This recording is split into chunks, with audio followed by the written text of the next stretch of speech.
तलाक सिर्फ 2 बार है, यानी जब 2 दफा तलाक दे दी जाए तो फिर औरतों को या तो बतरीके शाइस्ता निकाह में रहने देना है या भलाई के साथ छोड़ देना। और ये जायज नहीं कि जो मेहर तुम उनको दे चुके हो उसमें से कुछ वापस ले लो।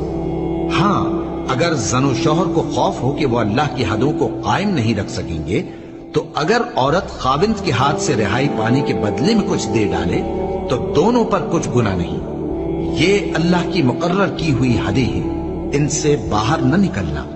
और जो लोग अल्लाह की हदों से बाहर निकल जाएंगे वो गुनाहगार होंगे। फिर अगर शौहर 2 तलाकों के बाद तीसरी तलाक औरत को दे दे तो उसके बाद जब तक औरत किसी दूसरे शख्स से निकाह न कर ले उस पहले शौहर पर हलाल न होगी। हाँ, अगर दूसरा खाविंद भी तलाक दे दे और औरत और पहला खाविंद फिर एक दूसरे की तरफ रुजू कर लें तो उन पर कुछ गुनाह नहीं।